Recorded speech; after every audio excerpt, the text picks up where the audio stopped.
Kejadian ini bermula pada suatu pagi di awal bulan Mei 2025.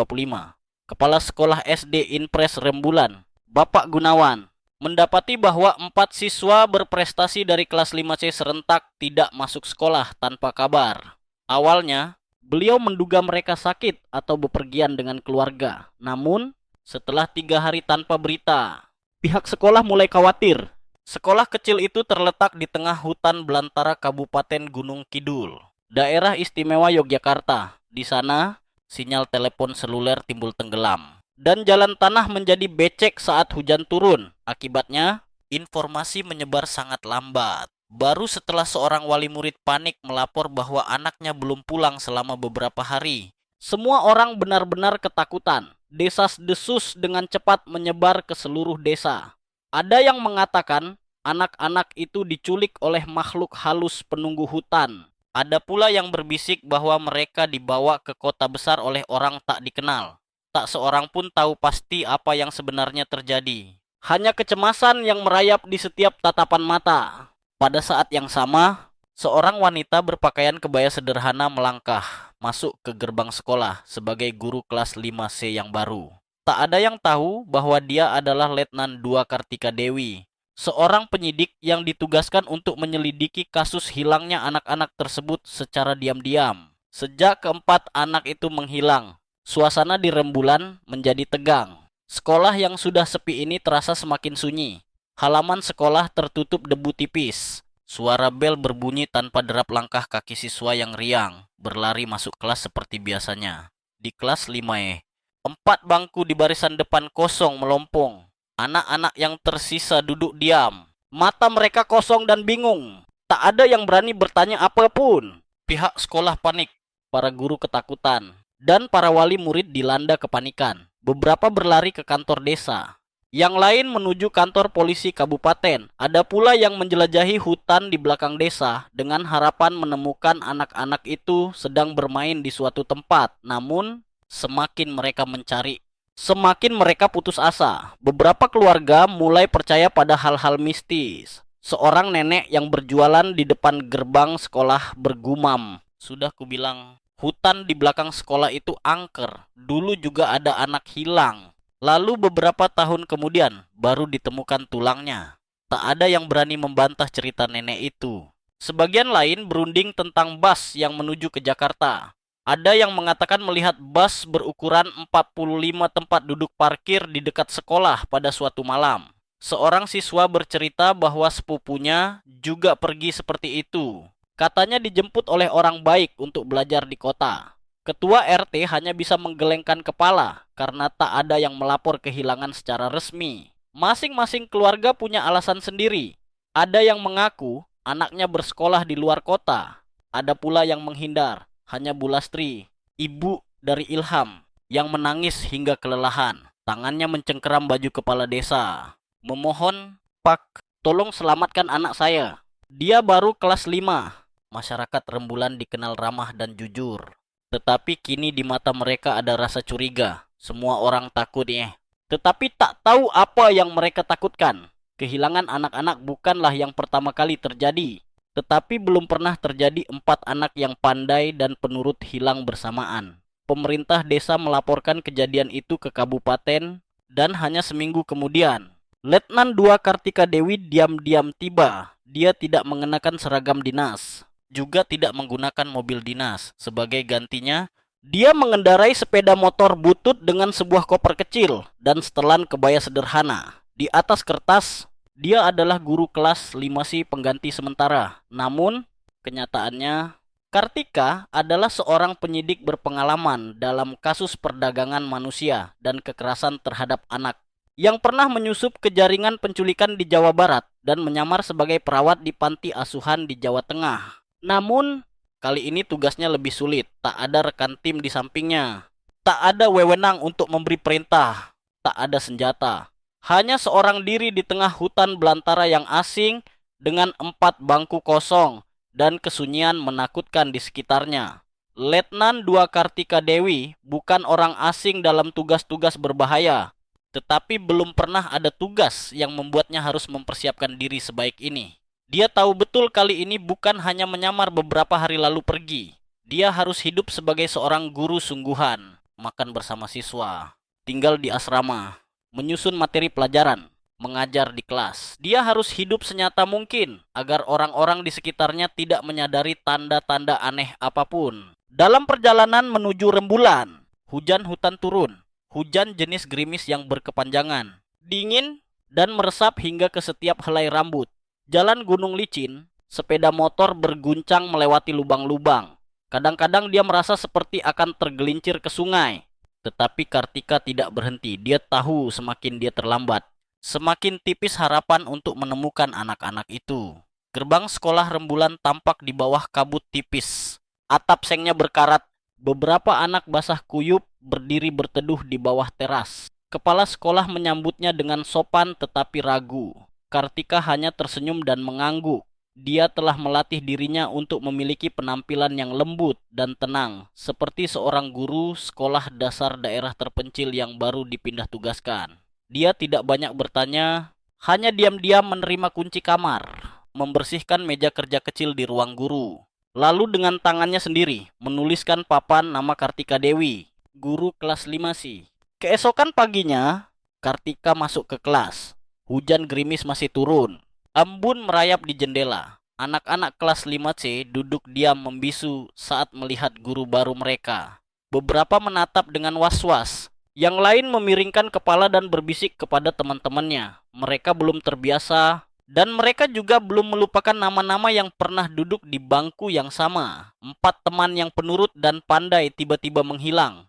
Kartika berdiri di podium. Matanya diam-diam menyapu seluruh kelas. Tetapi kemudian berhenti di 4 bangku kosong dekat jendela. Di salah satu bangku masih ada bekas pensil yang berantakan. Seseorang telah menggambar seekor kucing yang sedang tersenyum.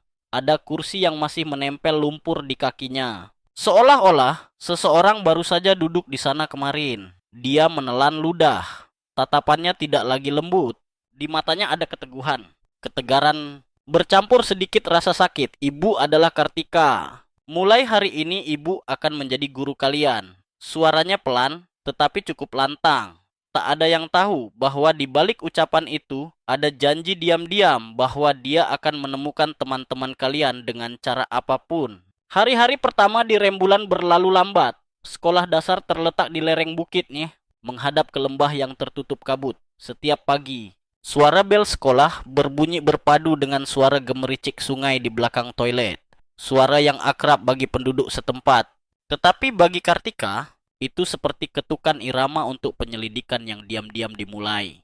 Dia tinggal di kamar kecil di belakang kantor kepala sekolah. Hanya cukup untuk menampung tempat tidur kayu, meja kecil, dan beberapa buku pelajaran. Pagi hari mengajar di kelas. Sore hari menyusun materi pelajaran. Malam hari duduk diam mendengarkan suara serangga dan angin yang bersiul melalui celah pintu. Kehidupan seorang guru daerah terpencil, sederhana dan tertutup, itulah yang dia butuhkan. Kartika tetap pada perannya. Ramah, sopan, dan tidak banyak bicara. Di hari-hari pertama, dia menghindari pertanyaan-pertanyaan mendalam. Hanya diam-diam mendengarkan dan mencatat setiap detail kecil dalam tatapan mata dan suara para siswa maupun guru. Dia tahu di tempat ini terlalu banyak kata akan menghasilkan terlalu sedikit kepercayaan. Orang pertama yang berinisiatif berbicara dengannya adalah Bularas, guru kelas 3. Usianya sekitar 50 tahun. Tubuhnya kurus. Wajahnya tabah, tetapi matanya sangat lembut. Dalam sebuah rapat kelompok kerja, ketika semua orang sedang mengobrol hal-hal yang tak penting, Bularas dengan lembut bertanya, "Bu Kartika baru ditugaskan di sini." "Ya, sebelumnya mengajar di mana?" Kartika tersenyum tipis. "Iya, Bu. Saya dari sekolah kabupaten, baru lulus dari Universitas Keguruan, mengajukan diri untuk kembali ke sini." Jawaban itu telah disiapkan dengan matang. Bularas mengangguk, tidak bertanya apapun lagi. Tetapi sejak hari itu dia kadang-kadang membawakan Kartika ubi jalar, ikan asin, atau alpukat hutan. Tidak banyak bicara, tetapi penuh dengan niat baik. Sebaliknya, Bu Sinta, guru kesenian, sangat berbeda. Dia muda, bersemangat, dan berpakaian paling modis di sekolah. Sinta punya kebiasaan minum bubble tea setiap sore, mendengarkan musik dengan headset Bluetooth. dan sangat suka bergosip. Bertemu Kartika di ruang guru. Sinta tersenyum cerah. Ibu guru yang baru? Iya, di kamar nomor 3. Iya. Beruntung, kamar itu paling sedikit bocornya. Kartika tersenyum membalas. Sinta mulai bercerita tentang sekolah, tentang siswa, tentang wakil kepala sekolah yang baru potong rambut. Seolah ada yang menekan tombol informasi. Dari guru muda itu mengalir cerita terus-menerus. Kadang-kadang, bahkan hal-hal yang seharusnya tidak dikatakan. Oh iya, ibu mengajar kelas 5C. Ya. Astaga, kelas itu baru saja ada kasus hilang. Loh, aneh banget. Kabarnya, 4 anak yang paling pintar di kelas tiba-tiba menghilang. Tapi jangan bilang-bilang. Ya, ada yang bilang sepertinya mereka dijanjikan akan dibawa ke kota untuk sekolah. Nggak tahu bener apa enggak. Tapi ibu-ibu mereka aneh banget. Kartika diam saja. Matanya tetap fokus pada rencana pelajaran. Tetapi di dalam kepalanya, setiap kepingan teka-teki mulai bergerak. Suasana di sekolah Rembulan terlihat damai. Tetapi semakin lama Kartika tinggal di sana, semakin dia merasa ada sesuatu yang tidak beres. Setiap kali ada yang menyebutkan kasus kehilangan, ruang guru menjadi sunyi. Ada yang pura-pura merapikan meja. Ada pula yang tiba-tiba pergi mengambil air. Bahkan anak-anak yang paling nakal pun, ketika nama keempat teman sekelas 5C disebutkan, mereka menundukkan kepala dan mengalihkan pembicaraan. Ada sesuatu yang disembunyikan dan Kartika tahu untuk mengungkap kebenaran. Dia tidak bisa hanya menjadi guru biasa. Dia harus menyentuh ketakutan yang terkunci di balik tatapan mata yang curiga itu. Kartika mulai mengamati lebih dekat setiap siswa di kelas 5C. Meskipun masih kecil, mereka merasakan dengan jelas ketidakhadiran dan ketakutan yang menyelimuti kelas. Ada yang diam-diam melihat keluar jendela. Ada pula yang menunduk menulis. Tetapi mata mereka tidak fokus. Sepulang sekolah, Kartika menyempatkan diri duduk bersama beberapa anak. Berpura-pura memeriksa buku catatan. Lalu dengan lembut bertanya. Seorang gadis kecil bernama Wulan duduk di bangku paling belakang. Pelan-pelan berkata, "Bu, waktu itu Ilham bilang dia mau sekolah di kota." Kartika berhenti sejenak, lalu bertanya lagi seolah-olah tidak ada apa-apa.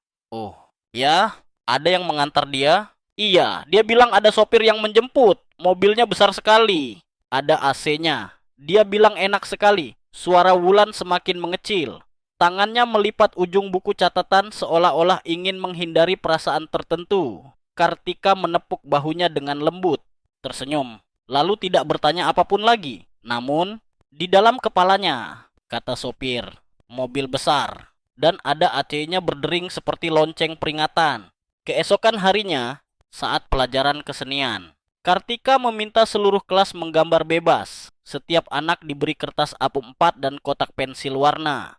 Anak-anak itu sibuk mewarnai segala macam hal. Rumah panggung, ayam, pohon nangka di belakang sekolah. Namun, ketika dia melewati meja Dimas, anak laki-laki yang paling pendiam di kelas, mata Kartika tiba-tiba berhenti. Di lukisan Dimas, ada sebuah mobil berwarna abu-abu perak yang sedang parkir di dekat gerbang sekolah. Di badan mobil itu ada logo aneh, pelangi melengkung. Di bawahnya ada setetes air mata berwarna biru. Tidak seperti logo yang pernah dilihat Kartika. Tetapi cara Dimas mewarnainya dengan tebal tampaknya merupakan detail yang paling penting dalam gambar itu. "Dimas, gambar ini apa?" "Itu logo di baju om dan tante yang datang ke sekolah waktu itu." "Bu, mereka bilang orang baik yang memberi beasiswa." Kartika berterima kasih, lalu melangkah pergi. Tangannya mengepal erat. Sebuah logo aneh. Orang baik yang datang ke sekolah, janji beasiswa, sopir dan mobil besar. Meskipun masih samar-samar, semuanya perlahan-lahan terhubung menjadi benang merah. Di akhir pekan, Kartika meminjam beberapa buku catatan lama dan berkas siswa dari sekolah. Dalam sebuah buku catatan yang ditulis oleh guru kelas yang lama, yang baru saja mengajukan cuti sakit, ada catatan yang ditulis dengan tinta merah. "Dewi, Ilham, Reno, Angga terpilih. Beasiswa program masa depan cerah. Wali murid sudah menandatangani persetujuan. Masa depan cerah." Nama yang terdengar tidak mencurigakan sama sekali. Tetapi mengapa tidak ada alamat, tidak ada situs web, dan sama sekali tidak ada surat pengantar yang disimpan dalam berkas sekolah? Kartika memotret semuanya. lalu menghabiskan sepanjang malam untuk memverifikasi setiap informasi. Dia tidak menemukan dokumen resmi apapun tentang organisasi ini. Hanya beberapa berita lama di internet yang berbicara secara umum tentang rombongan amal yang mendukung siswa daerah terpencil, tetapi tanpa nama perwakilan, tanpa unit sponsor. Semakin dia mencari, semakin dingin hatinya. Sebuah organisasi yang tidak jelas asal-usulnya menjanjikan beasiswa, membawa siswa berprestasi ke kota, dan semuanya menghilang. Keesokan paginya, Kartika kembali ke sekolah dengan senyum lembut seperti biasanya. Tetapi di matanya sudah mulai ada api. Detail yang tampaknya kekanak-kanakan dan remeh itu justru merupakan batu bata pertama yang membangun gambaran besarnya. Dan hal yang paling dia takuti adalah bahwa di balik cerita ini tidak hanya ada satu organisasi, tetapi mungkin ada jaringan yang bersembunyi di balik kedok kebaikan. Setelah mendapatkan informasi dari para siswa, Kartika menghabiskan seluruh minggu malam untuk menelusuri kembali semua buku yang berkaitan dengan kelas 5C. Ia dengan hati-hati meminjam arsip-arsip lama dari bagian tata usaha, dengan alasan ingin membuat daftar siswa dan memperbaharui informasi belajar. Di tumpukan kertas-kertas usang, lagi-lagi nama masa depan cerah muncul. Kali ini, ia muncul dalam sebuah surat undangan yang dicetak di kertas tipis, dengan jenis huruf yang aneh, tanpa lambang negara, dan tanpa alamat pengirim. Surat itu hanya mencantumkan kepada Yaitpiah, Bapak Ibu orang tua siswa, kami dari organisasi amal masa depan cerah dengan ini memberitahukan bahwa siswa I telah terpilih untuk menerima beasiswa istimewa untuk tahun ajaran berikutnya. Program ini mencakup biaya sekolah, biaya hidup, transportasi, dan kesempatan untuk belajar di lingkungan yang berkualitas tinggi di kota. Di bagian bawah surat terdapat catatan kecil. Mohon tidak dibagikan kepada publik. Isi surat ini hanya ditujukan kepada keluarga siswa yang terpilih. Kartika terdiam di bawah cahaya lampu minyak. Surat ini sama sekali tidak disimpan sesuai prosedur. Tidak ada tanda tangan kepala sekolah atau stempel sekolah. Akan tetapi, anehnya, surat ini dijepitkan ke dalam arsip siswa. Seolah-olah ada seseorang yang sengaja menaruhnya tanpa meninggalkan jejak. Dalam buku catatan kerja guru kelas yang lama, yang mengundurkan diri tak lama setelah kejadian hilangnya siswa, Kartika menemukan catatan tambahan yang ditulis dengan tinta biru. Sudah mengingatkan Bu Dewi yang terakhir kalinya. Jika tidak menandatangani surat persetujuan, kesempatan untuk Dewi belajar dengan lebih baik akan hilang. Di sampingnya, terdapat simbol MDC yang digarisbawahi 3 kali. Ini bukan lagi sebuah kebetulan. Kartika menyadari bahwa ia sedang mengikuti jejak sebuah jaringan yang terorganisir, memiliki trik, dan sangat pandai menyembunyikan diri. Pada Senin pagi, setelah upacara bendera, Kartika diam-diam pergi ke rumah Bu Dewi, ibu dari Dewi, salah satu dari 4 siswa yang hilang. Rumah kayu kecil itu terletak terpencil di tepi sungai yang mengering. Atapnya terbuat dari seng berkarat, dan dindingnya memiliki beberapa lubang. Ketika Kartika tiba, Bu Dewi sedang menanak nasi. Matanya terlihat sayu dan pipinya cekung karena kurang tidur. Saya guru kelas Dewi yang baru, Bu. Boleh saya bertanya? Belum sempat Kartika menyelesaikan kalimatnya. Bu Dewi menyelah, dia sudah pergi, sedang belajar di kota. Jangan ditanya lagi. Kartika berkata dengan lembut. Tapi mengapa tidak ada yang tahu dengan pasti di mana dia berada? Pergi dengan siapa? Dan bersekolah di mana? Bu Dewi mengangkat kepalanya. Matanya merah. Mereka bilang tidak boleh bilang. Mereka orang baik. Mereka bilang akan mengurus semuanya untuk anak saya. Saya orang miskin. Saya tidak punya pilihan. Suaranya tercekat. Ucapan saya tidak punya pilihan seperti pisau yang menusuk hati Kartika. Ia tidak menyalahkan ibu itu. Di mata wanita itu, tidak hanya ada rasa takut, tetapi juga rasa bersalah, ketidakberdayaan, dan sedikit penyesalan. Kartika tidak bertanya lebih jauh. Ia berterima kasih, lalu diam-diam pergi. Dalam perjalanan kembali ke sekolah, ia menoleh untuk melihat kembali rumah reot itu. Dari halaman tanah, sepasang sandal anak-anak yang masih berlumuran debu tergeletak sendirian, tanpa perlu bukti tambahan. Kartika memahami bahwa Bu Dewi tidak sukarela.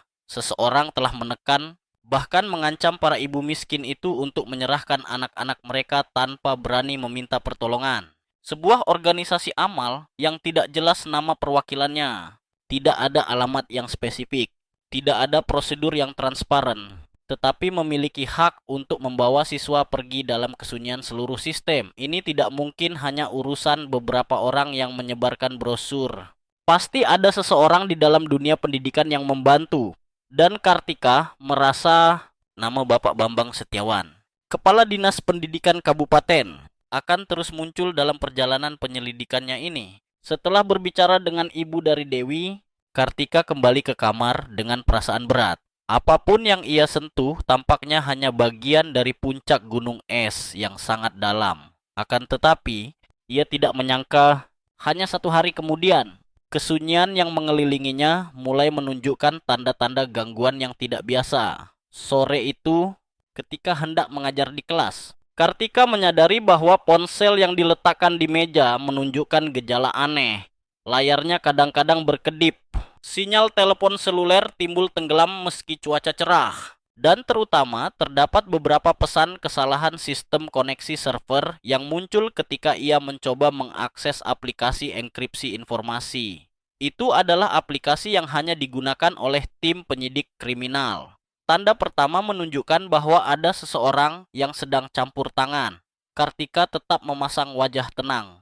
Tetapi di dalam hatinya mekanisme reaksi cepat langsung diaktifkan. Ia tidak menyalakan aplikasi lagi. Sebagai gantinya, ia menulis beberapa baris enkripsi sederhana dengan tangan yang disembunyikan di dalam kotak kapur tulis. Di penghujung sore ketika sedang membereskan barang-barang setelah jam pelajaran terakhir, Kartika tanpa sengaja melihat keluar jendela. Di bawah rimbunnya pohon trembesi tua di tepi pagar, sebuah mobil pickup berwarna abu-abu perak sedang parkir. Mobil itu tidak memiliki plat nomor di bagian depan. Kacanya berwarna hitam. Mesinnya masih menyala, tetapi pengemudinya tidak turun.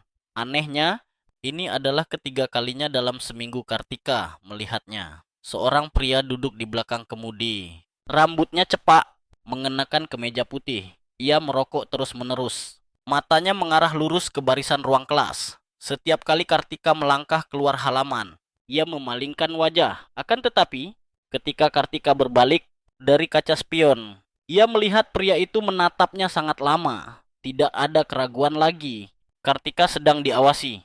Malam itu, ketika semua guru sudah pulang, Kartika mengunci pintu kamarnya, menggunakan pemancar sinyal darurat pribadi untuk terhubung dengan satu-satunya orang yang ia percaya. Sersan 1 Anton Santoso, teknisi forensik dari Satuan Reskrim Polres, yang pernah bekerja sama dengannya dalam mengungkap banyak kasus besar. Sinyalnya lemah, terganggu, tetapi masih cukup jelas untuk mendengar suara Anton di ujung telepon. Sepertinya mereka sudah tahu kamu sedang mencari data.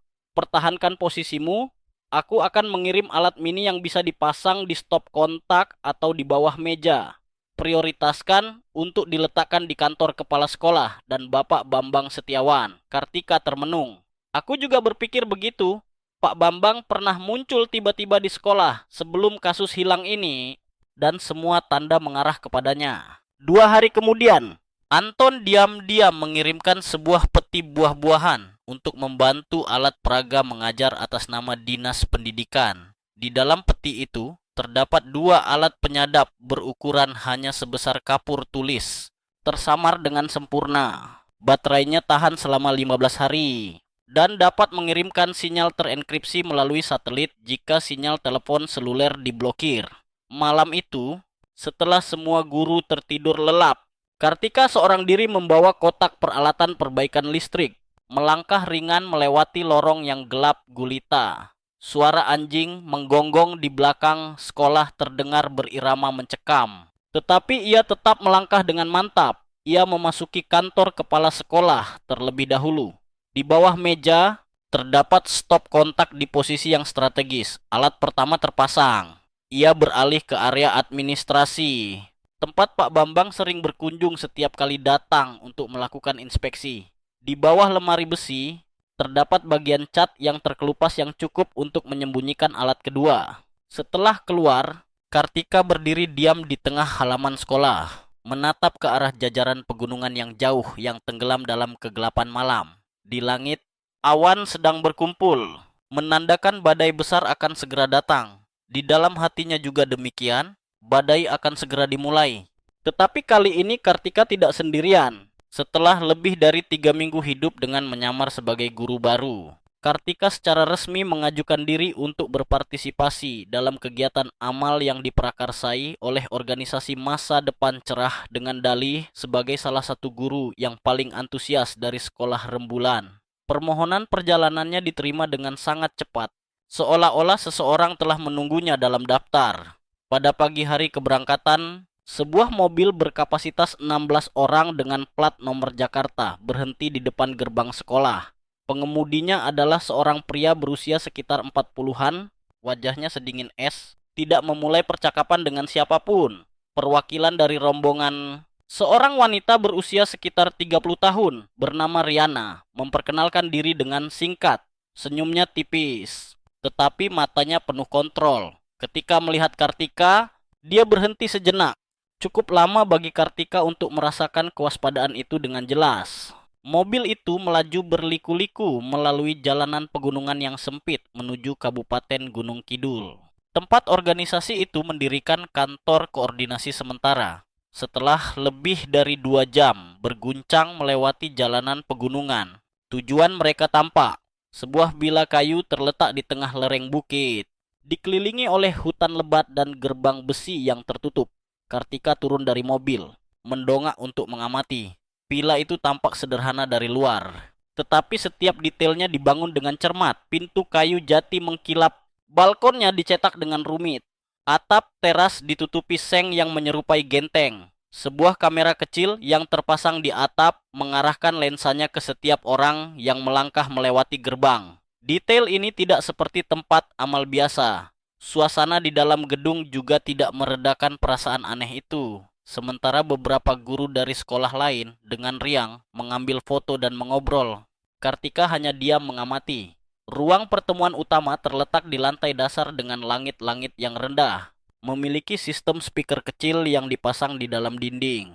Beberapa salinan slogan ditempel di dinding, semua demi masa depan anak-anak, cinta kasih tanpa batas. Tetapi sama sekali tidak ada logo organisasi atau daftar nama perwakilan resmi. Tidak ada foto yang diambil bersama pemerintah atau badan kepolisian. Semuanya seolah-olah cukup untuk tampak sesuai prosedur, tetapi kekurangan seluruh transparansi. Pada sore harinya, rombongan dibagi menjadi 2 kelompok. Satu kelompok pergi ke Desa Nglipar untuk memberikan hadiah. Kelompok lainnya, termasuk Kartika, tetap di kantor untuk menyiapkan materi komunikasi. Dia ditugaskan untuk duduk seorang diri di ruang arsip. Penampilannya sederhana, tetapi Kartika tahu ini adalah kesempatan yang dia butuhkan. Dengan keterampilan yang telah dilatihnya, Kartika dengan cepat memeriksa denah ruangan, posisi kamera, dan terutama tumpukan arsip yang ditumpuk. Sebuah berkas yang mencatat daftar siswa yang menerima beasiswa khusus tahun 2023 hingga 2025 menarik perhatiannya. Akan tetapi, belum sempat ia membukanya, pintu di belakang terbuka. Wanita bernama Riana muncul. "Bu Kartika, sudah selesai. Nanti ibu diundang ke ruang T, pimpinan ingin bertemu." Kartika tersenyum tipis dan mengangguk, tetapi di dalam hatinya keraguan mulai muncul. Di sini tidak ada yang kebetulan. Malam hari di Villa Gunung Kidul lebih dingin dari yang Kartika bayangkan. Hutan di dekat dinding rumah bersiul tertiup angin, seolah-olah membisikkan rahasia yang tak bernama. Setelah makan malam yang akrab dengan para anggota rombongan amal, Kartika berpura-pura meminta izin untuk keluar menelepon keluarga. Lalu diam-diam kembali ke lorong belakang. Di sana, dia telah memperhatikan sebuah kamar yang memancarkan cahaya kuning di bawah celah pintu. Alat perekam berukuran kecil yang dipasang di ikat rambut oleh Anton telah ia nyalakan sebelumnya. Dengan langkah kaki seringan kucing, Kartika mendekatkan telinganya ke pintu. Di dalam, suara percakapan terdengar jelas. Sebuah suara pria yang serak terdengar, seperti sedang berbisik. Pengiriman ini harus dilakukan tepat pada malam ke-15. Bus berkapasitas 45 orang sudah dipesan. Sopir dari Surabaya akan mengantar hingga perbatasan. Sebuah suara lain yang lebih dingin, yang tampaknya adalah suara wanita bernama Riana menjawab, "Kalau terlambat, mati kau." Orang-orang di Jakarta sudah menyetujui. Data siswa sudah bersih, tidak ada yang bisa melacak. Kartika memejamkan mata sejenak. Kata pengiriman berdering seperti pukulan godam. Dia tidak perlu berimajinasi lebih jauh untuk memahami bahwa mereka tidak berbicara tentang makanan atau hadiah amal. Bus berkapasitas 45 orang. Jenis bus yang mengangkut banyak orang. Plat nomor wilayah perbatasan. Segalanya perlahan-lahan mengungkapkan jati diri sebenarnya yang mengerikan. Di dalam percakapan terus berlanjut. Lot ini semua barang pilihan kelas 5 yang cerdas dan mudah diatur. Kalau pengiriman sudah selesai, akan ada bonus. Bagaimana dengan guru itu? Suara pria itu bertanya, sedang diawasi. Anehnya, tidak ada data tentang riwayatnya. Tapi biarlah, setelah pengiriman ini selesai, semua guru juga harus diam. Kartika terdiam. Jelas bahwa ia telah menjadi target. Akan tetapi, alih-alih panik, ia hanya mengepalkan tangannya erat-erat. Sekarang dia bukan lagi orang yang mengumpulkan kecurigaan. Dia sedang berdiri di tengah sarang laba-laba. Dan jika tidak bertindak dengan hati-hati, tidak hanya keempat anak itu yang akan dibawa pergi, tetapi dia sendiri juga bisa menghilang di hutan belantara ini. Dia kembali ke kamar, menarik selimut, menutupi seluruh tubuhnya, seolah-olah sedang kedinginan. Tetapi di dalam hatinya ia menghitung setiap langkah. Besok pagi, ketika kelompok itu meninggalkan villa, dia akan kembali ke ruang arsip. Dengan cara apapun, dia harus mendapatkan bukti. Jika tidak, semuanya hanya akan menjadi kata-kata yang tertiup angin. Alat perekam dilengkapi dengan chip cadangan, mengirimkan data langsung kepada Anton. Dia tidak bisa menelepon. Sinyal telepon seluler di sini diblokir sepenuhnya. Tetapi sinyal digital akan otomatis diunggah ke server setiap kali ada koneksi satelit. Angin bersiul di luar kaca jendela. Bau kayu pinus bercampur dengan hawa dingin meresap ke dalam selimut. Tetapi Kartika tidak tidur. Di dalam kepalanya, setiap suara yang baru saja direkam masih terngiang-ngiang. Lot barang pilihan, bas 45 tempat duduk. Disetujui dari Jakarta, kejahatan ini tidak kecil dan mungkin tidak berhenti di wilayah kabupaten. Keesokan harinya, ketika rombongan akan berangkat kembali ke Rembulan, Kartika beralasan untuk tinggal di villa beberapa jam lagi, dengan alasan belum menyelesaikan laporan untuk sekolah. Anggota rombongan lainnya tidak terlalu peduli.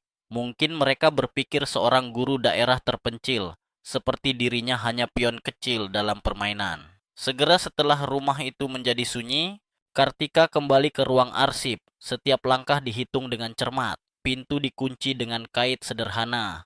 Tidak ada perangkat alarm yang terpasang. Dia menyelinap melalui celah pintu. Dengan cepat menarik laci arsip berlabel bantuan beasiswa prioritas khusus. Berkas setebal lebih dari 100 halaman terbungkus dalam sampul keras berwarna coklat. Ketika dia membuka halaman pertama, Kartika tertegun. Di bagian atas daftar terdapat tulisan tebal. Daftar konfirmasi gelombang kedua tahun. Ajaran 2024-2025. Tepat di bawahnya, terdapat 12 nama siswa sekolah dasar dari wilayah pegunungan Kabupaten Gunung Kidul. Dan terutama 4 nama yang familiar dari kelas 5C, muncul seperti memukul matanya. Dewi, Ilham, Rino, Angga. Setiap nama dicatat dengan jelas lokasi penerima mandat tingkat 2, dengan kode 6 karakter aneh yang diketik dengan gaya deret enkripsi internal. Sebuah baris terakhir membuat Kartika merinding. Disetujui oleh BS dengan stempel merah berbentuk bintang 5. Jenis stempel yang biasa digunakan dalam dokumen administratif dari tingkat provinsi. BS tidak mungkin orang lain selain Bambang Setiawan, Kepala Dinas Pendidikan Kabupaten. Kartika menahan napas, memotret setiap halaman dokumen dengan ponselnya. Dia tahu dia tidak bisa membawa salinan aslinya. Itu akan membuat seluruh sistem kacau dan mendorongnya ke dalam bahaya lebih cepat. Akan tetapi, foto ini jika dianalisis dengan cermat dapat membuka struktur organisasi. Dia dengan cepat mengembalikan arsip ke posisi semula, menyesuaikan kunci, dan membersihkan sidik jarinya. Sebelum pergi, Kartika melangkah ke halaman villa sekali lagi. Dari posisi tinggi ini, dia dapat melihat sebagian besar hutan di belakangnya. Di bawah naungan pepohonan yang berkabut itu, mungkin menyimpan hal-hal yang lebih gelap dari apapun. Mobil yang menjemput Kartika kembali ke sekolah tiba pada awal sore. Di dalam mobil, tidak ada lagi wanita bernama Riana, melainkan seorang pria aneh, mengenakan kacamata hitam tanpa mengucapkan sepatah kata pun. Suasana tegang seperti senar gitar. Tetapi Kartika tetap memasang wajah tenang. Malam itu, dia mengirimkan semua gambar kepada Anton. Hanya beberapa menit kemudian, ia membalas. Kode 6 karakter adalah format klasifikasi internal dari kelompok subjek anak-anak yang termasuk dalam kategori khusus. Sistem ini hanya dapat diakses oleh pejabat dinas pendidikan. Bambang sudah terlibat. Kartika terdiam di dalam kamar. Angin di luar pintu masuk melalui celah dinding. 4 nama, 4 anak. Kini bukan lagi siswa hilang yang samar-samar. Mereka telah diklasifikasikan, disetujui, dan siap dibawa pergi seperti barang. Dan orang yang membantu melegalkan seluruh proses adalah orang yang memegang kekuasaan di dunia pendidikan kabupaten. 3 hari setelah perjalanan ke Gunung Kidul, Bambang Setiawan tiba-tiba kembali ke SD Impres Rembulan. Alasan yang diumumkan adalah untuk memeriksa kualitas pengajaran di awal semester, tetapi tak seorang pun mempercayainya. Para guru sibuk menata ruang rapat, sementara Kartika, ia menerima undangan khusus. Malam ini, kepala sekolah mengundang makan malam tamat bersama Bapak Bambang di Wisma Kabupaten. Sebuah undangan makan malam pribadi di tengah ketegangan dengan seseorang yang berkuasa. Dan baru saja dia kumpulkan bukti-bukti yang memberatkan. Kartika memahami jelas bahwa itu bukan sekadar undangan makan, tetapi dia tetap menerimanya. Wisma Kabupaten, Gunung Kidul, terletak di dekat hutan akasia yang sunyi. Tanpa papan nama, tidak terlalu besar tetapi tersembunyi. Di dalam cahaya kuning redup terpancar dari lampu gantung antik, sepiring hidangan sudah tersaji. Ayam goreng, ikan masak cabai, sayur asem, ditambah 2 botol air mineral. Bapak Bambang duduk di ujung meja, memegang gelas, senyum yang bercampur dengan ejekan. Bu Kartika mengajar dengan baik. Para siswa menyukai. Pasti sudah lama tinggal di sini. Ya, Kartika dengan tenang mengambil sepotong sayuran. Tetap tenang, ya. Saya sudah mulai terbiasa. Anak-anak di daerah terpencil sangat penyayang. Ya, sangat penyayang. Bahkan ada yang sudah pergi jauh tapi masih ingat dengan guru-gurunya.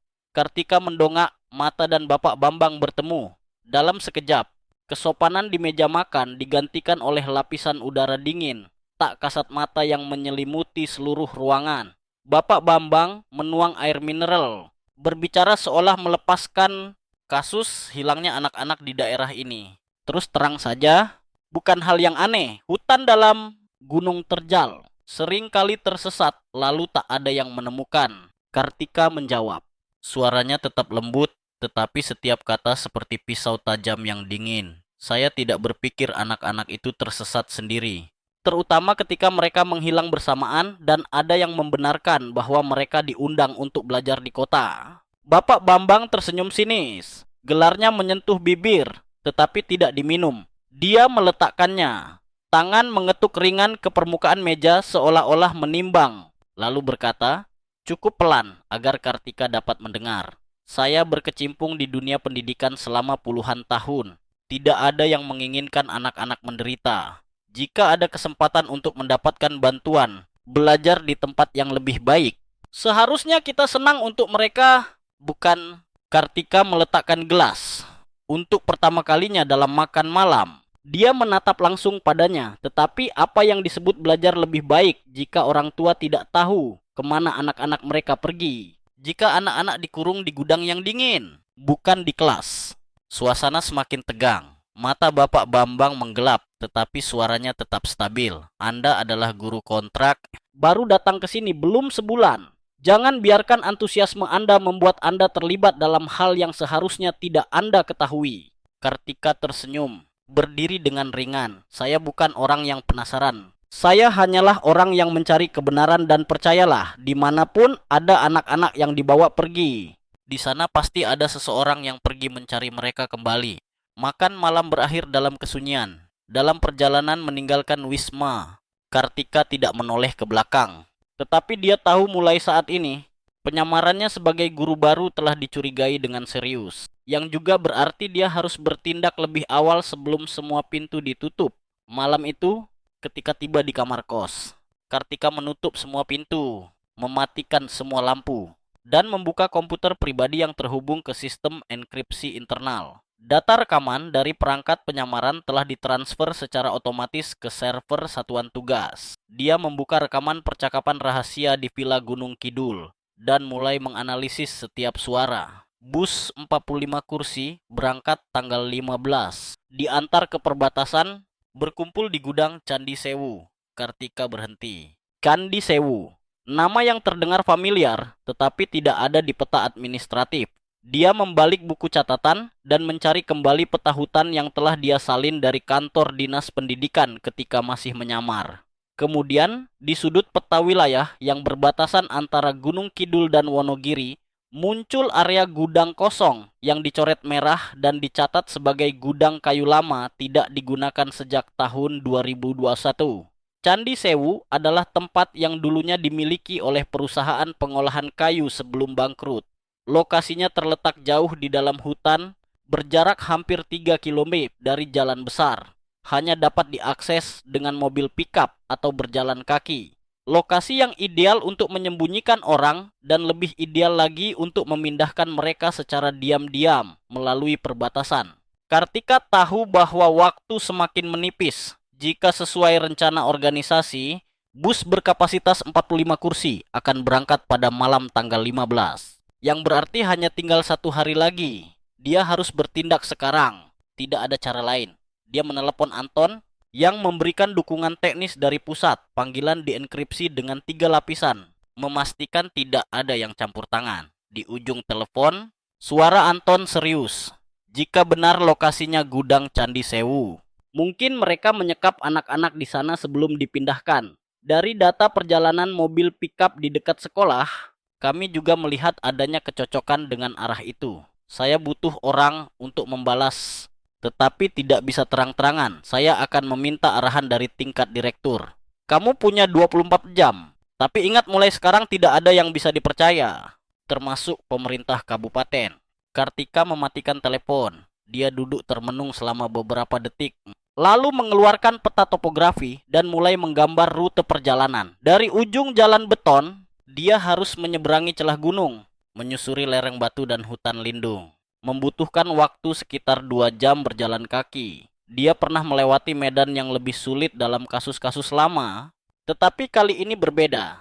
Dia tidak pergi sendirian. Di balik pepohonan itu mungkin ada 4 anak yang sedang diikat, dibungkam, dan ketakutan dalam kegelapan. Dia menyiapkan perlengkapan lengkap, 1 set kunci khusus, senter inframerah, dan terutama perangkat pemancar sinyal SOS dalam bentuk sinyal cahaya jika kehilangan kontak sepenuhnya. Keesokan paginya, Kartika meminta izin untuk tidak masuk kelas, mengatakan kepada kepala sekolah bahwa dia sedang flu dan perlu istirahat. Namun, alih-alih kembali ke kamar kos, dia mulai berjalan kaki melewati bukit utara sekolah, memutar ke jalan lama yang menuju ke arah Candi Sewu.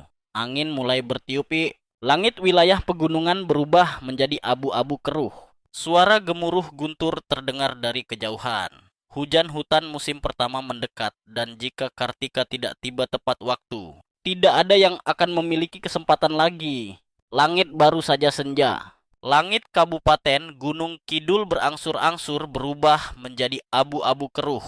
Angin bertiup kencang melewati pepohonan hutan lebat. Letnan 2 Kartika mengepalkan erat tali tasnya, mulai melangkah mengikuti jalan setapak yang menuju ke Candi Sewu. Tempat dia yakin keempat anak itu disekap. Tidak ada jalan resmi, hanya jalan setapak yang sepi. Semak belukar lebat di kedua sisinya. Hutan daerah pegunungan dikenal berbahaya. Hujan turun jalan menjadi licin. Batu-batu menjadi licin. Lereng terjal seperti dinding. Setiap langkah, Kartika harus hati-hati. Terkadang harus bergantung pada tanaman rambat atau akar pohon untuk memanjat. Angin bertiup menderu-deru, Setiap suara bertiup bercampur dengan suara gemuruh guntur di puncak bukit. Hujan yang dia duga dari siang kini mulai turun. Setiap tetes air dingin membentur wajah, leher, dan punggungnya. Mantelnya dengan cepat basah kuyup. Kartika menundukkan kepalanya, menarik tudung menutupi kepalanya, dan terus melangkah. Cahaya senter inframerah berkedip-kedip dalam kegelapan, tetapi hanya cukup untuk menerangi beberapa langkah di depannya. Di kedua sisi hutan, pepohonan sunyi senyap hingga menakutkan. Hanya suara hujan yang menghantam dedaunan dan suara langkah kaki yang menginjak lumpur terdengar teratur. Peta satelit di jam tangan menunjukkan bahwa dia berjarak sekitar 1,6 km dari gudang kayu Candi Sewu, tapi itu dalam garis lurus. Dengan medan yang bergelombang, dia mungkin masih harus melewati setidaknya satu lereng lagi dan sungai kecil. Tiba-tiba dari kejauhan terdengar lolongan panjang burung hantu, lalu menghilang. Kartika berhenti sejenak. Intuisi seorang penyelidik yang berpengalaman membuatnya waspada bahwa tempat ini tidak sepenuhnya sepi seperti yang ditunjukkannya. Sesuatu sedang mengawasi. Dia tidak berhenti lama. Tidak mungkin. Waktu semakin mencekik. Jika sesuai rencana, kurang dari 5 jam lagi, bus berkapasitas 45 kursi akan melaju. Begitu meninggalkan gudang, anak-anak itu dapat dibawa kemana saja, bahkan keluar dari perbatasan tanpa memiliki kesempatan untuk kembali. Semakin dia memikirkan hal itu, semakin cepat langkahnya. Keringat bercampur dengan air hujan mengalir di dahinya. Lututnya terasa perih karena terbentur batu tajam. Tetapi Kartika tidak merasakan sakit. Dalam benaknya saat ini hanya muncul bayangan bangku kosong di kelas 5C dan mata dari Ilham dan Dewi ketika dia melihat kembali lukisan yang mereka tinggalkan di sudut kelas. Lalu cahaya muncul di kejauhan. Sebuah cahaya kecil berkedip-kedip di tengah hutan. Bukan lampu listrik biasa, melainkan lampu tenaga surya yang dipasang di atap seng. Jenis lampu yang murah tetapi cukup terang untuk menerangi halaman depan. Kartika langsung mematikan senternya, menunduk bersandar di tanah. Dia sudah dekat dengan gudang Candi Sewu. Dalam gerimis, samar-samar yang bersembunyi di balik semak-semak tampak deretan rumah kayu beratapkan tua. Dindingnya ditempel papan. Di depan, ada dua pria mengenakan jas hujan nilon, memegang senter. Sebuah mobil pickup perak diparkir di samping. Bagian belakang mobil tertutup terpal besar. Kartika menutup mata sejenak, mengepalkan tangannya. Sekarang saatnya naluri memimpin karena kesalahan kecil. Tidak hanya dia, tetapi keempat anak juga bisa membayar harganya. Kartika mengamati dua pria yang sedang berjaga selama beberapa menit untuk menentukan irama pergerakan. Setiap 3 menit satu orang akan berjalan mengelilingi area gudang, sementara orang lain berdiri di teras depan sambil merokok dan menyinari hutan dengan senter. Saat keduanya berbalik, Kartika diam-diam merangkak melewati rumput lebat menyusuri sisi samping. Tempat pagar besi yang reyot dan celah yang terbuka sejak lama. Dia menyelinap melewati celah kecil. Punggungnya sedikit tergores oleh kawat berduri yang berkarat. Suara hujan masih turun deras menutupi setiap suara kecil. Keuntungan baginya untuk mendekati pintu samping deretan gudang. Kartika mengeluarkan satu set kunci khusus dari saku bajunya. Kunci berkarat dan sama sekali tidak sesuai dengan standar normal. Tetapi dengan gerakan yang terampil, hanya dalam waktu kurang dari 40 detik. Sebuah bunyi klik terdengar. Dia mendorong pintu. Hembusan hawa dingin keluar dari dalam, membawa bau apek, pengap, dan sesuatu yang sangat aneh. Bukan bau mayat, tetapi perpaduan antara keringat, kain usang, dan rasa takut. Cahaya senter inframerah di tangan Kartika menyapu seluruh ruangan. Sebuah gudang yang luasnya sekitar 30 meter persegi. Dindingnya papan lapuk. Lantai kayunya lembab. Di sudut ruangan terdapat tikar-tikar compang-camping. Beberapa selimut tipis. Beberapa mie instan. Botol air mineral. Tapi kemudian matanya berhenti di sudut gelap. Sebuah tangan kecil terjulur keluar dari selimut tua. Gemeta. Kartika menahan napas dan mendekat. Di bawah lapisan kain kotor terdapat 4 anak yang tangannya diikat dengan tali nilon. Mulutnya ditutup lakban. Matanya terbuka lebar karena panik. Tubuh mereka meringkuk karena kurus. Pakaiannya kotor seolah-olah berhari-hari tidak diganti dan dicuci. Mata dari Ilham. Anak tertua ketika melihat Kartika langsung berkaca-kaca. Mulutnya mengeluarkan suara lirih di balik lakban. Kartika berlutut dan berbisik, "Ini ibu Kartika. Kalian tenang saja, ibu akan bawa pulang, ya." Dia mengeluarkan pisau kecil. Dengan cepat memotong tali yang mengikat setiap anak. Melepas pita dari mulut mereka. Begitu dilepaskan, Dewi menangis tersedu-sedu. Akan tetapi, Kartika sempat menutup mulutnya. Menekannya ke dadanya. "SST, jangan menangis. Ini sangat berbahaya. Harus diam." Wajah dari Ilham pucat, tetapi mengangguk dengan kuat. Anak laki-laki itu meraih tangan Kartika. Suaranya serak. Sopir itu bilang, "Besok kami akan naik mobil besar. Pergi sekolah, aku tidak mau pergi lagi. Aku rindu ibu." Kartika mengepalkan erat tangannya. Dalam momen itu, semua kesulitan, kelelahan, luka-luka, dan dingin di luar tampaknya lenyap. Dia hanya melihat dengan jelas satu hal, bahwa dia telah tiba tepat waktu, tetapi waktu tidak menunggu.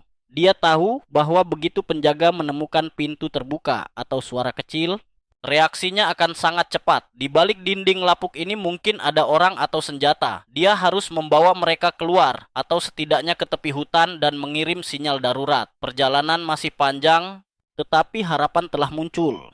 Rumah gudang tua itu berderit pelan. Setiap kali Kartika melangkah, seolah hanya membutuhkan embusan angin kencang lagi, seluruh rangka kayu lapuk itu akan runtuh. Dia tetap dalam posisi menunduk. Tangan kiri memegang pisau untuk memotong tali.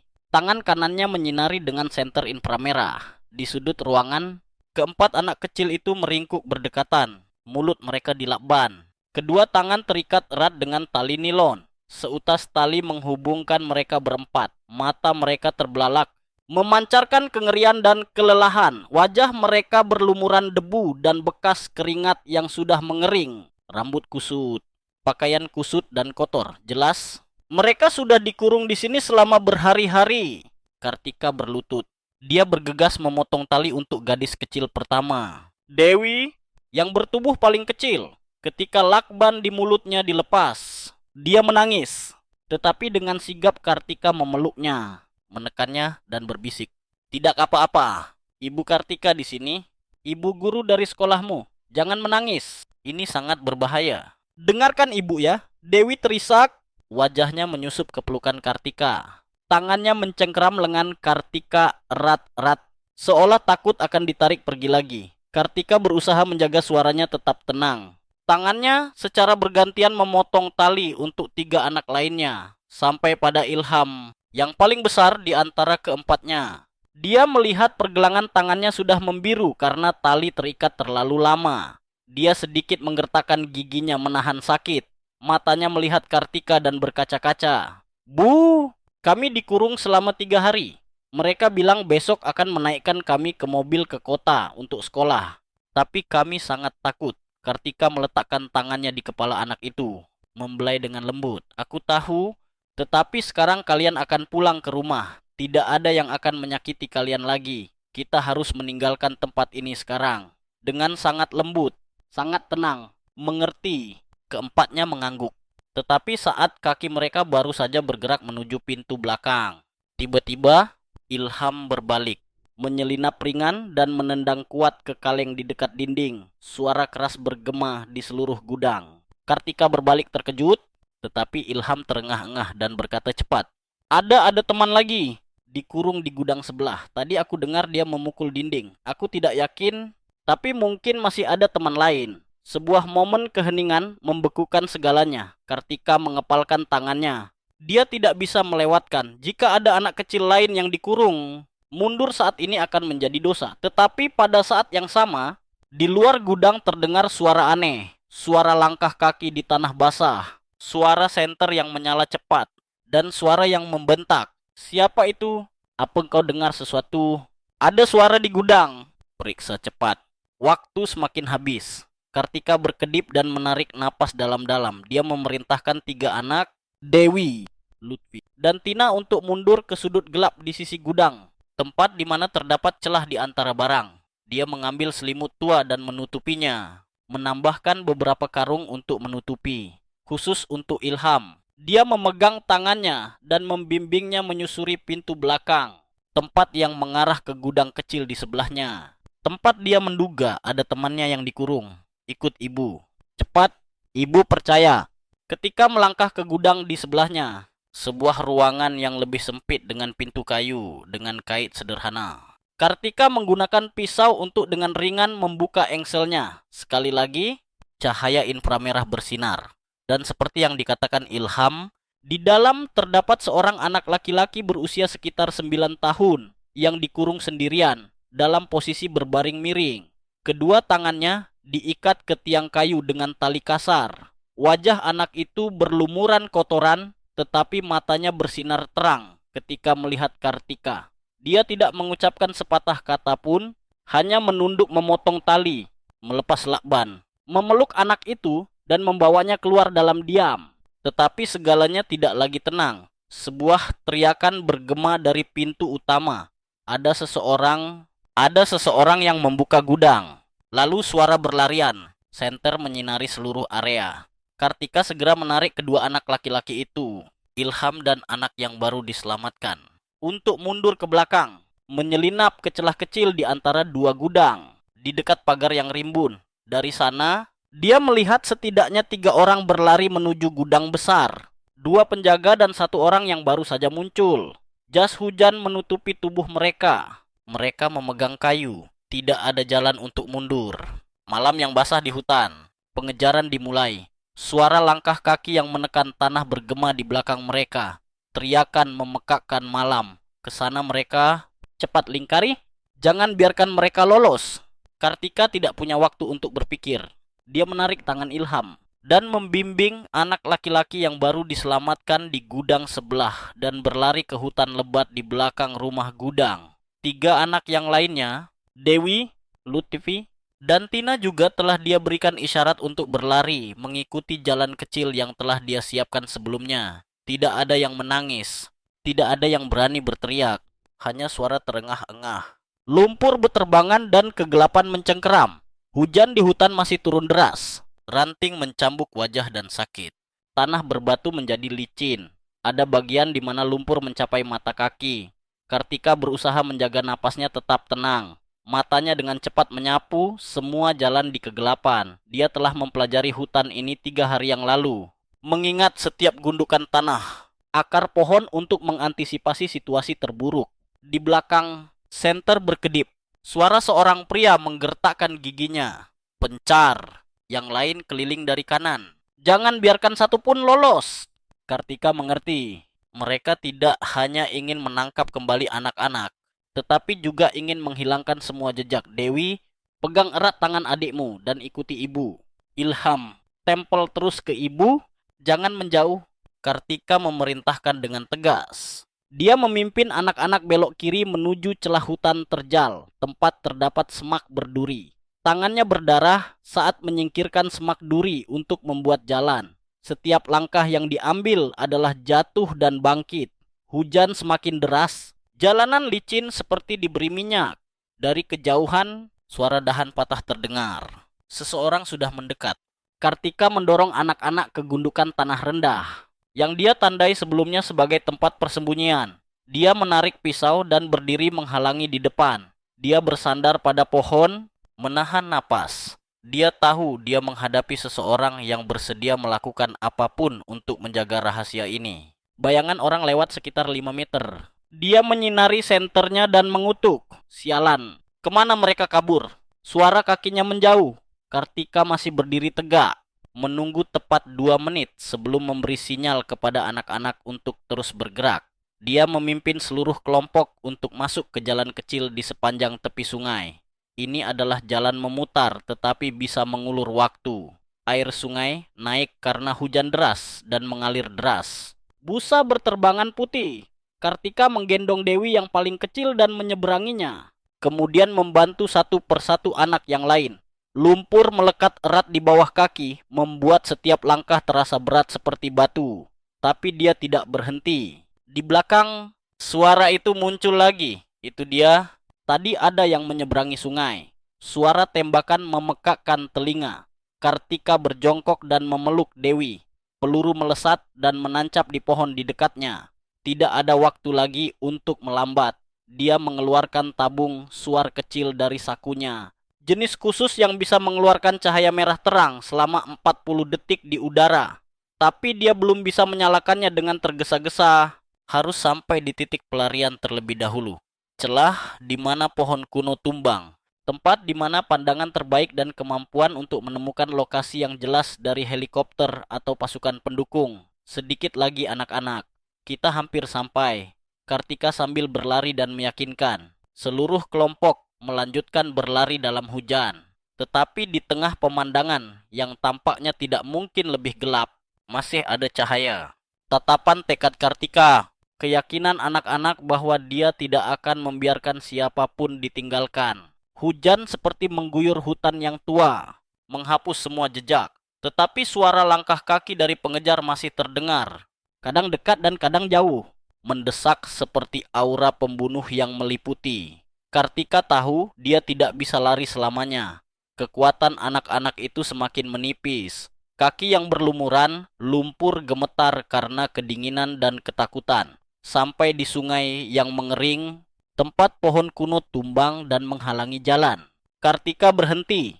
Inilah titik pendukung yang telah disepakati sebelumnya dengan tim. Dari tempat ini, suar yang ditembakkan akan terlihat jelas dari pos polisi desa dan area pos dari satuan reskrim yang berjarak lebih dari 2 km.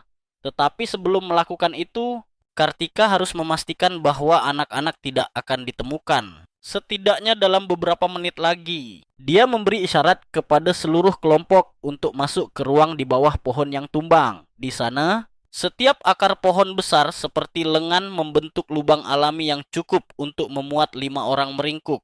Dia menarik dedaunan hutan yang menutupi di atasnya, mengambil mantel hujan terakhir, dan menutupi anak-anak. Jangan menangis. Jangan mengeluarkan suara. Ibu akan mengecoh mereka. Pegang suar ini. Ketika kau melihat cahaya merah, itu berarti orang dewasamu akan datang. Ingat baik-baik ya. Kartika berbisik. Ilham mengangguk.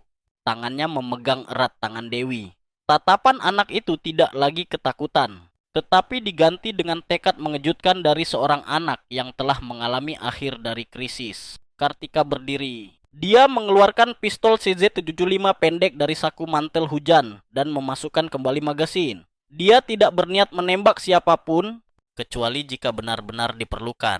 Tetapi suara tembakan juga bisa menjadi sinyal yang salah arah yang membuat mereka berpikir dia berlari ke arah yang berlawanan. Dia berlari ke kiri, menuju puncak lereng tinggi tempat angin bertiup dan batu-batu tergelincir. Seperti yang diharapkan, ketika Kartika dengan sengaja menginjak ranting kering dan berlari menyeberangi lereng, ada 3 cahaya senter yang mengejar di belakang. Itu dia. Seseorang berteriak, "Kejar! Tangkap dia!" Suara langkah kaki. Suara tongkat membentur ranting terdengar mendesak. Seseorang melepaskan tembakan. Kartika menghindar, menunduk di balik batu besar, mengeluarkan suar dari sakunya. Dia menyalakan api dan membidik langsung ke langit, mengepalkan tangannya erat-erat. Bom! Sebuah garis merah melesat ke langit, merobek malam. Cahaya itu menyilaukan di tengah hujan, seperti nyala api di tengah hutan. Sinyal peringatan yang sudah ditunggu oleh rekannya selama beberapa jam terakhir. Dalam waktu kurang dari 2 menit, dari bawah kaki bukit terdengar suara motor khusus. Lalu suara teriakan yang keras. Polisi Satreskrim. Semuanya diam. Letakkan senjata. Angkat tangan ke atas. Dari berbagai arah, lampu sorot menyinari hutan. Sosok berpakaian biru dan hitam dari kepolisian membanjiri lereng.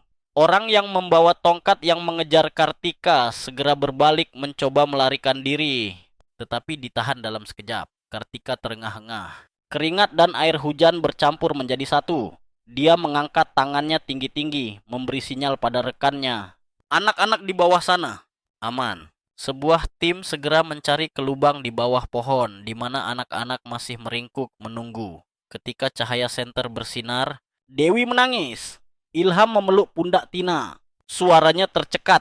Ibu benar. Orang dewasa datang. Kartika berlutut di tanah. Matanya memerah. Di tengah suara siren, suara radio yang mendesak, dan suara langkah kaki yang berisik. Cahaya telah benar-benar kembali ke hutan rembulan. Keesokan paginya, di markas kepolisian Kabupaten Gunung Kidul, Bambang Setiawan duduk diam di kursi plastik tua. Wajahnya menunduk. Tangannya masih gemetar. Dia tidak mengucapkan sepatah kata pun selama 3 jam pertama diinterogasi. Hanya menghela napas dan terus-menerus menyesap air dingin di gelas. Letnan 2 Kartika berdiri di belakang kaca satu arah, mengikuti setiap gerakannya. Bajunya masih basah karena hujan. Rambutnya kusut karena malam yang panjang tanpa tidur. Tetapi matanya lebih bersinar dari sebelumnya. Dia tahu hanya perlu satu mata rantai membuka mulut, seluruh sistem akan terungkap. Akhirnya, di hadapan ketekunan dan bukti yang tak terbantahkan, Bambang mulai mengaku dengan suara seraknya. Dia menceritakan, pada tahun 2021, saya diperkenalkan dengan seseorang dari organisasi bernama Masa Depan Cerah. Mereka bilang akan memberikan beasiswa kepada siswa miskin, terutama siswa pintar di daerah terpencil, membantu mereka memiliki kesempatan untuk belajar di kota. Kartika mengeraskan suaranya, memberikan beasiswa dengan cara membawa mereka pergi tanpa melalui prosedur pemeriksaan apapun. Bambang melihatnya, matanya menghindar. Awalnya saya benar-benar percaya. Mereka menunjukkan contoh kontrak dengan segel. Bahkan ada surat dari Dinas Pendidikan. Ucapan itu membuat suasana di ruang interogasi hening selama beberapa detik. Siapa yang menandatangani? Semuanya mulai menjadi jelas. Menurut pengakuan dari Bambang, organisasi Masa Depan Cerah sebenarnya tidak memiliki kantor resmi. Mereka beroperasi dengan bentuk amal seluler. Setiap bulan berpindah ke kabupaten yang berbeda, menyebarkan materi komunikasi, menjanjikan beasiswa, dan diam-diam merekrut siswa. Bambang bertindak sebagai perantara, mengumpulkan data siswa berprestasi dari sekolah-sekolah di kabupaten, menyaring anak-anak yang memiliki keadaan sulit, terutama mereka yang memiliki sedikit kerabat. Orang tua bekerja di tempat jauh, lalu mengirimkan daftar kepada organisasi. Mereka memilih dengan sangat teliti. Mereka harus memastikan bahwa jika ada yang hilang, mereka akan dikira pergi ke kota untuk menerima beasiswa. Saya hanya mengikuti arahan. Kartika bertanya, arahan dari siapa? Setelah beberapa saat, dia hanya mengeluarkan 3 kata. Bapak Edi Suroso. Dia adalah Kepala Dinas Pendidikan Provinsi Jawa Tengah. Sebuah nama familiar yang pernah dihormati sebagai manajer inovatif untuk pendidikan daerah terpencil. Saat ini, kasus ini tidak lagi berhenti di desa yang miskin atau sekolah dasar. Itu telah melampaui skala lokal, menjadi penyelidikan lintas provinsi dengan tingkat keseriusan khusus. Dari pengakuan Bambang, Badan Penyidik segera memperluas penyelidikan. Sejumlah dokumen dikumpulkan, surat rekomendasi beasiswa, surat keterangan tidak mampu, daftar nama siswa dengan tanda tangan palsu dari kepala sekolah.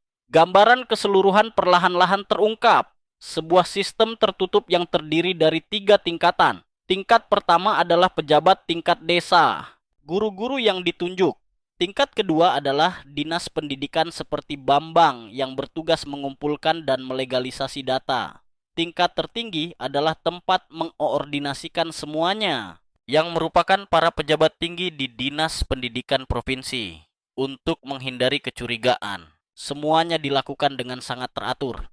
Anak-anak dijanjikan sekolah baru, asrama modern, bahkan ada foto yang digabungkan. Brosur yang dicetak dengan gambar deretan bangunan yang nyaman. Siswa yang mengenakan seragam, memegang buku catatan baru. Semuanya palsu. Kartika terdiam ketika melihat salinan berkas siswa yang telah didukung. Di antaranya, selain 4 anak kelas 5C yang baru saja diselamatkan, ada setidaknya 12 siswa lain dari kabupaten pegunungan terdekat yang hilang dalam 2 tahun terakhir. Tidak ada yang melapor, tidak ada yang mencari. Mereka memanfaatkan kepercayaan dan pendidikan, keinginan untuk meningkatkan kehidupan anak-anak, dan kepasrahan dan ketakutan orang tua di daerah terpencil untuk mengubah anak-anak menjadi barang. Kartika berkata dalam pertemuan internal hari itu bahwa dari posisi guru baru di tengah gunung berkabut, Letnan 2 Kartika telah benar-benar menjadi penghubung kunci dalam kasus ini. Nama Edi Suroso tidak asing bagi Pers atau Dinas Pendidikan Provinsi Jawa Tengah. Di mata banyak orang, dia adalah simbol inovasi. Orang yang memprakarsai banyak program untuk mendukung siswa daerah terpencil. Dia pernah membuat pernyataan di hadapan Dewan Perwakilan Rakyat tentang tanggung jawab orang yang bekerja di bidang pendidikan bukan hanya mengajar huruf, tetapi juga membuka jalan bagi anak-anak miskin untuk maju. Akan tetapi, setelah pengakuan dari Bambang Setiawan, Badan Penyidik segera mengalihkan arah kasus ke tingkat provinsi. Sebuah satuan tugas khusus dari Badan Reserse Kriminal Polri ditunjuk untuk berkoordinasi, melakukan pemeriksaan komprehensif terhadap catatan keuangan, data mahasiswa, dan proyek kerjasama non-pemerintah yang pernah disepakati oleh Dinas Pendidikan dalam 3 tahun terakhir. Kemudian, lapisan yang rumit mulai mengelupas. Dalam database internal dinas, file Excel bernama Masa Depan TT 2022 ditemukan, di mana ada 312 baris informasi siswa dari wilayah pegunungan, terdiri dari 3 tingkatan. A. Sangat sulit. B. Keluarga miskin. C. Keadaan khusus tetapi sedikit keluarga. Setiap siswa diberi kode sendiri, menyebutkan dengan jelas nilai akademis, usia, kesehatan, dan kemampuan untuk beradaptasi dengan cepat. Di samping tabel data, terdapat file Word yang berisi contoh surat pemberitahuan beasiswa dengan kolom kosong untuk mengisi nama siswa dan sekolah baru. Kartika terdiam setelah melihatnya, tangannya mengepal bibir meja. Organisasi Masa Depan Cerah pada kenyataannya tidak ada di bawah badan hukum apapun di Indonesia. Itu hanyalah nama yang dibuat oleh Bapak Edi dan beberapa perantara yang merupakan penghubung antara pembeli dari perbatasan dan penyedia dari sistem pendidikan. Setiap siswa yang dipilih dihargai 45 hingga 70 juta rupiah tergantung pada usia dan kemampuan untuk dijinakkan. Sebuah ungkapan mengerikan ditemukan dalam email antara Bapak Edi dan penghubung di Surabaya. Menurut hasil penyelidikan awal, seluruh proses seleksi disistematisasikan dengan ketat. Langkah pertama, sekolah di daerah pegunungan menyelenggarakan survei siswa berprestasi yang berasal dari keluarga kurang mampu. Guru diminta untuk mengisi informasi detail ke dalam formulir. Langkah kedua, Dinas Pendidikan Kabupaten seperti Bambang berperan menyaring, memilih anak-anak yang keadaannya sangat memprihatinkan, memberikan kode dan mengirimkannya ke dinas provinsi. Langkah ketiga, Dinas Pendidikan menerbitkan surat pemberitahuan beasiswa yang sudah dicetak, ditandatangani dan distempel. Orang tua diundang untuk menandatangani surat persetujuan, biasanya dalam pertemuan orang tua bersama. Bagi mereka yang ragu atau tidak mau menandatangani, namanya akan dihapus dari daftar prioritas untuk menerima bantuan. Langkah keempat, mobil dari organisasi amal datang ke lokasi untuk menjemput siswa. Kemudian mereka dibawa ke pusat transit yang berupa rumah kosong, gudang tua, atau villa sewaan jangka pendek sebelum dipindahkan ke bus besar untuk diangkut. Bahkan dalam sistem ini terdapat kelompok yang bertugas menyusun cerita, yaitu menyusun informasi untuk menutupi jika ada yang bertanya. Misalnya, siswa telah dipindahkan ke kota untuk belajar. Siswa tinggal bersama kerabat di Sumatera Utara. Atau keluarga siswa telah memindahkan kependudukan. Ketika ditanya mengapa dia terjerumus ke jalur kejahatan ini, Bapak Edi saat ditangkap hanya mengatakan satu kalimat, "Di mana ada data, di sana ada uang. Saya hanya memanfaatkannya." Sebuah kalimat yang dingin dan terus terang sampai-sampai seluruh ruang interogasi terdiam selama beberapa menit. Tidak ada yang menyangka bahwa orang yang duduk di podium berbicara tentang anak-anak sebagai masa depan bangsa justru mengkhianati masa depan itu setiap hari. Setiap anak dan setiap keyakinan yang seharusnya dilindungi oleh pendidikan. Letnan 2 Kartika ketika mendengar laporan terakhir hanya terdiam. Pagi yang berdebu menutupi baju dalam perjalanan ke desa. Mata siswa yang berkilauan ketika menerima buku baru. Semua dikhianati oleh mereka yang berkedok moral.